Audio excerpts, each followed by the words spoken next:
नमस्कार, मैं हूँ सिद्धांत। चलिए बिहार के 5 बड़े खबरों पर नजर डालते हैं। बिहार में शनिवार की सुबह फिर से कोरोना का खाता खुल गया है। आज सुबह 2 लोगों की कोविड-19 रिपोर्ट पॉजिटिव आई है।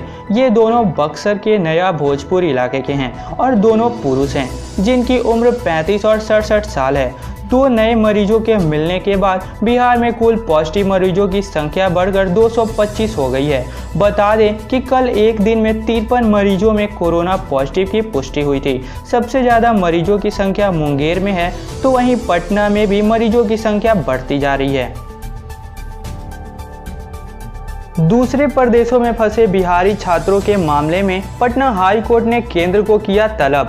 राजस्थान के कोटा व अन्य राज्यों में लॉकडाउन के कारण बड़ी संख्या में फंसे बिहारी छात्रों के वापस घर लाने के मामले में पटना हाई कोर्ट ने अब राज्य के साथ केंद्र सरकार को भी जवाब तलब किया है। इस मामले में शुक्रवार को भी सुनवाई हुई। 23 अप्रैल को राज्य सरकार के तरफ से कहा गया था कि कोरोना वायरस के संक्रमण के चलते बाहर के राज्यों में पढ़ रहे छात्रों को लाना संभव नहीं है। 3 मई तक तो कतई संभव नहीं है। केंद्र सरकार की गाइडलाइन को अवहेलना करना ठीक नहीं है। राज्य सरकार के उस जवाब पर याचिकाकर्ता के अधिवक्ता का कहना था कि गाइडलाइन केवल इसी राज्य के लिए नहीं है। उत्तर प्रदेश, मध्य प्रदेश, गुजरात जैसे राज्यों ने अपने अपने राज्य में बुला लिया है। केवल बिहार के वास्ते अलग कानून लागू नहीं होगा।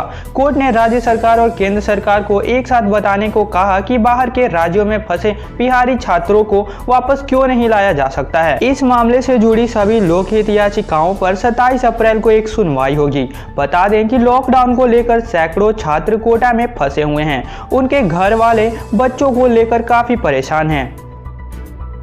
पटना IGIMS की लापरवाही, अस्पताल से भागा कोरोना पॉजिटिव, प्रशासन के फूले हाथ पांव। अमनौर प्रखंड के भागवतपुर गांव के पेट के रोगी की रिपोर्ट कोरोना पॉजिटिव आने के बाद सारण जिले में हड़कंप मचा हुआ है। बुधवार को पटना IGIMS में भर्ती इस मरीज ने ऑपरेशन के बाद अपने स्वजनों के माध्यम से छपरा में सांसद निधि से चलाई गई मुफ्त एम्बुलेंस सेवा का लाभ उठाया और पटना से चुपचाप भाग निकला। शुक्रवार की शाम को सिविल सर्जन को जब उसके पॉजिटिव होने की जानकारी मिली तो स्वास्थ्य विभाग की टीम गांव पहुंची और फिर कोरोना अस्पताल में तब्दील पटना के NMCH भेज दिया गया। नालंदा के सकुंत मोहल्ले से मिले 27 संक्रमित, स्वजनों को लेने गई पुलिस पर पथराव। नालंदा जिले में शुक्रवार को 3 और नए कोरोना संक्रमित मिले, जिससे कुल संख्या 34 हो गई। मुंगेर के बाद नालंदा जिला दूसरे पायदान पर आ गया है। नए संक्रमित मरीजों में सकुंत मोहल्ले की मां बेटी है। 55 वर्षीय मां पहले से ही हृदय रोग की मरीज है। वहीं 38 वर्ष की बेटी गठिया से पीड़ित है। पेशे से दर्जी बेटा पहले ही कोरोना पॉजिटिव पाया गया है। वह बिहार शरीफ के एक होटल में बने आइसोलेशन वार्ड में भर्ती है। शुक्रवार की रात सकुंत मोहल्ले में कोरोना पॉजिटिव के स्वजनों को लेने गई पुलिस पर इलाके के लोगों ने हमला कर दिया। किसी तरह जवानों ने अपने आप को सुरक्षित किया, जबकि 4 पुलिसकर्मी चोटिल हो गए और कई वाहन भी क्षतिग्रस्त हो गई। पटना एम्स के आइसोलेशन वार्ड में 14 दिन तक रहेगा पॉजिटिव से निगेटिव मरीज। एम्स पटना में वैशाली के संक्रमित युवक के बाद सोमवार को खाजपुरा की महिला की रिपोर्ट भी क्रॉस चेकिंग में निगेटिव आई है। चूंकि RMRI में क्रॉस जांच के बाद रिपोर्ट पॉजिटिव घोषित की गई थी, इसलिए स्वास्थ्य विभाग के अधिकारियों में हड़कंप मच गया।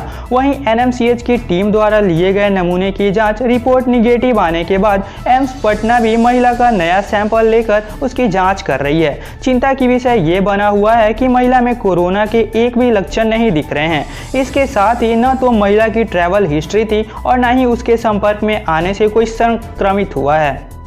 सिविल सर्जन ने बताया कि महिला के रिपोर्ट निगेटिव आने पर भी हम उन्हें 14 दिन तक एम्स पटना के आइसोलेशन वार्ड में रखेंगे। इसके बाद भी अन्य रोगियों की तरह उन्हें 14 दिन घर में क्वारंटाइन किया जाएगा।